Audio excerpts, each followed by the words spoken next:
लेकिन बीजेपी की डगर काफी कठिन है।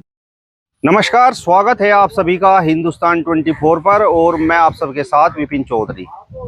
कैराना लोकसभा की कैराना, शामली और थाना भवन विधानसभा में कौन किस पर भारी पड़ रहा है, इन विधानसभाओं में ऊंट किस करवट बैठ रहा है, आज बातचीत करने के लिए हमारे साथ वरिष्ठ पत्रकार श्रवण शर्मा जी मौजूद हैं। लंबे समय से पत्रकारिता कर रहे हैं, लगभग 20 साल का इनका अनुभव है। श्रवण शर्मा जी, बहुत बहुत स्वागत करता हूं आपका हिंदुस्तान 24 पर। Thank you. 2019 के मुकाबले 2024 का लोकसभा आपको कितना भिन्न नजर आया? देखो, मैं आपको बता दूं कि जिस तरीके से जो 2019 का चुनाव है, गठबंधन में रालोद पार्टी, सपा और दूसरी छोटी दल थे, जिसका इफेक्ट गठबंधन पे पड़ा था और बीजेपी अकेली लड़ रही थी चुनाव। अब वर्तमान में और पहले चुनाव में इतना फर्क है कि जो गठबंधन की एक पार्टी थी रालोद, वह बीजेपी के साथ है।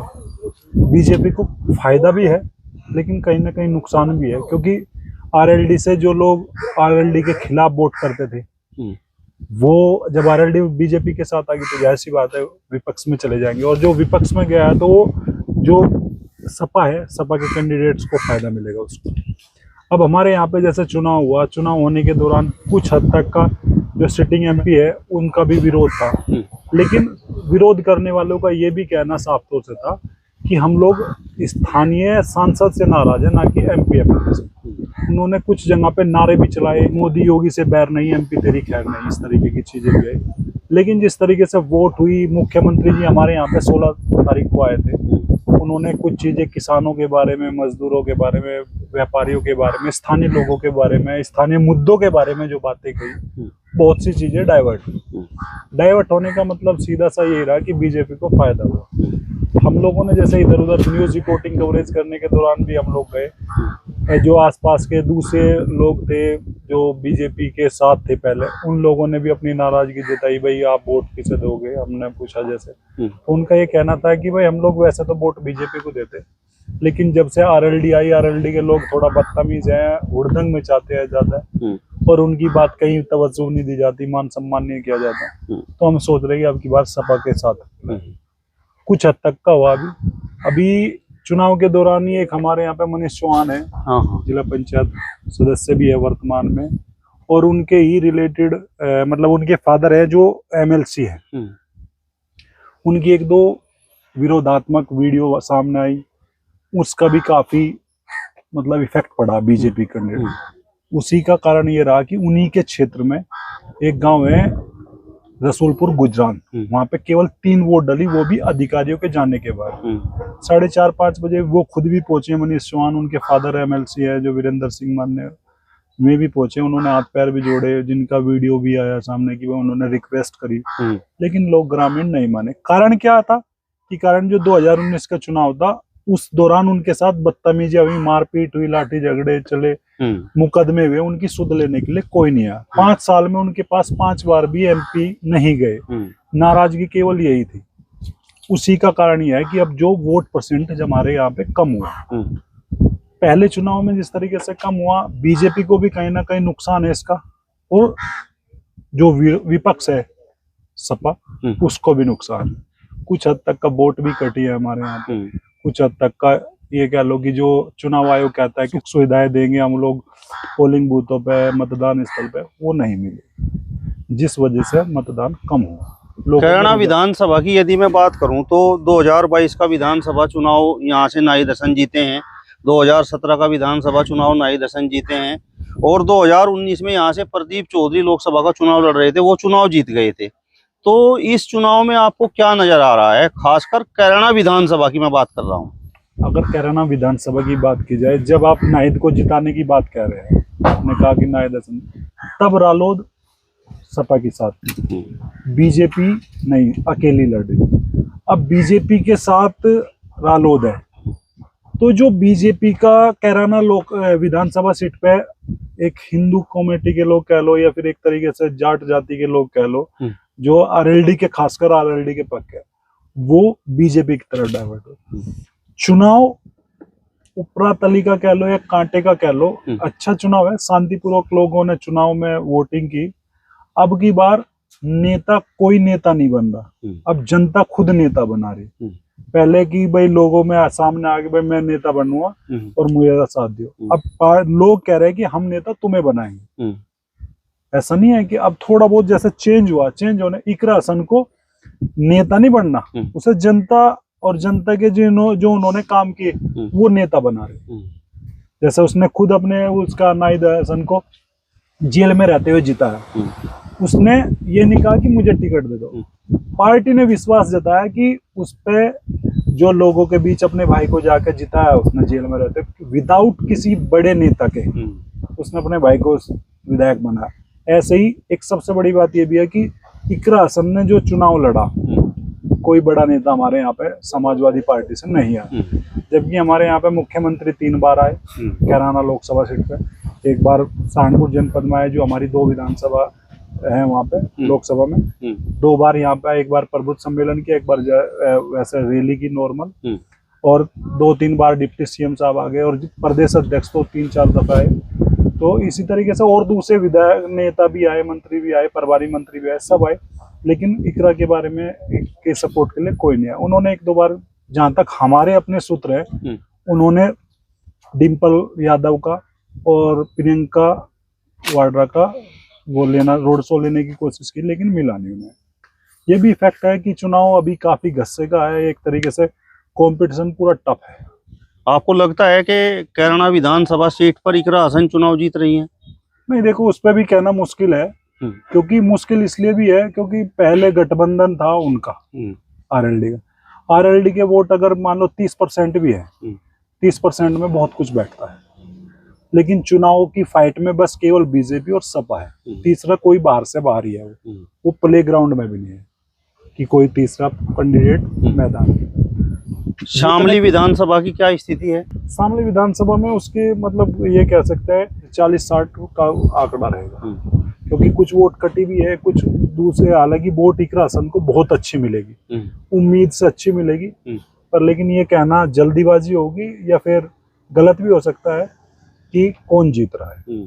इसका निर्णय तो केवल 4 तारीख को ही क्लियर हो पाएगा। मतलब शामली पर भी संशय है? हाँ जी, संशय इसलिए है क्योंकि हर जगह पे हर तरीके के व्यक्ति है, कोई स्पष्ट रूप से कहने को क्लियर नहीं कहेगा पाने का कि मैं वोट किसे दे रहा हूँ। कारण उसका यह है, कारण ये है कि अगर कोई जीतगा तो उसे दूसरे से भी काम लेना, और वो हारगा तो उसे दूसरे से भी काम लेना, वो चीज है। जनता को तो अपने काम से मतलब है ना, उन्हें कौन जीत रहा है इससे इतना मतलब नहीं रखती जनता। जनता का तो कहना यही है भाई जो जीतेगा वो हमारे काम करेगा, ठीक है, आगे जिताऊंगा, नहीं तो नहीं जीता नहीं। आपकी तो पूरी लोकसभा पर नजर है, तो थाना भवन विधानसभा की क्या स्थिति है? थाना भवन विधानसभा में इकरा हसन बहुत अच्छे से जीत गई, क्योंकि वहां पे सैनी समाज भी और ठाकुर समाज भी और गुज्जर समाज भी सब बीजेपी के खिलाफ थे।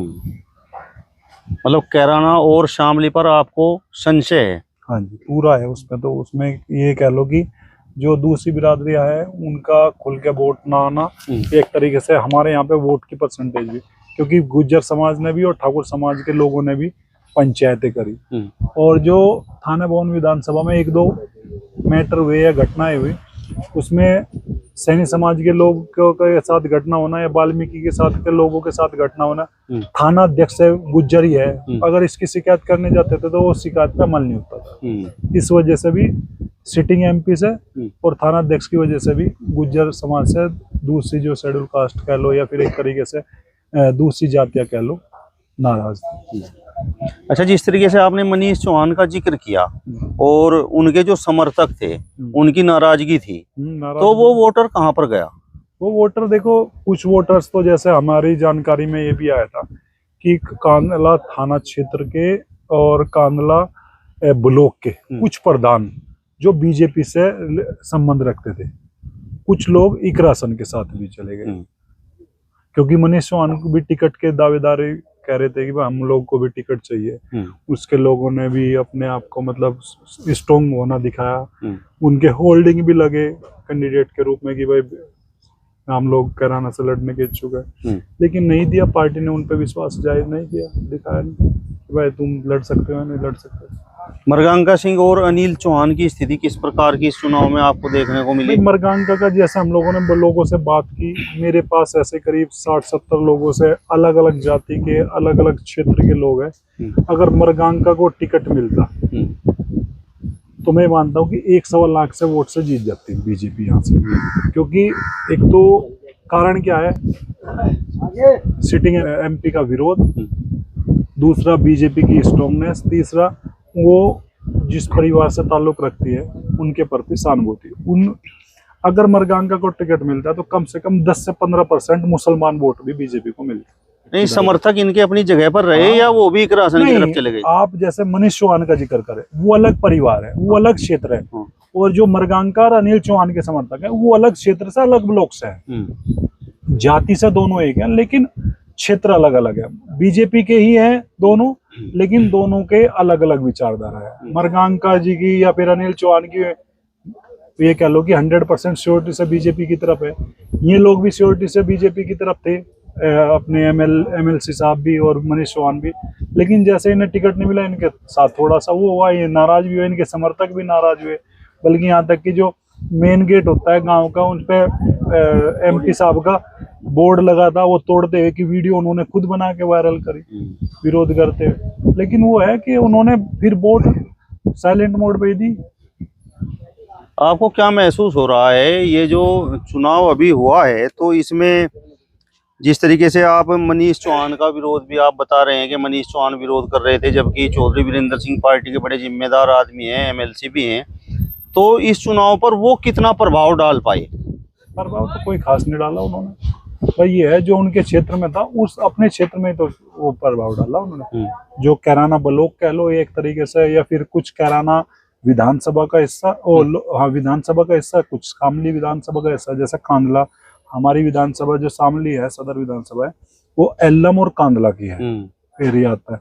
कुछ कांदला थाना क्षेत्र के गांव आते हैं कैराना विधानसभा, तो उस एरिया में ही इन्होंने प्रभाव डाला। उसमें भी प्रभाव को कुछ बीजेपी नेताओं ने, जो दूसरे बीजेपी नेता अपने प्रभाव से अपनी तरफ कर लिया, कुछ सपा की तरफ चले गए। जैसे मैंने अभी बताया आपको, जो प्रधान थे, प्रधान जैसे या पूर्व प्रधान है, कुछ वर्तमान प्रधान है, वो सपा की तरफ चले गए थे।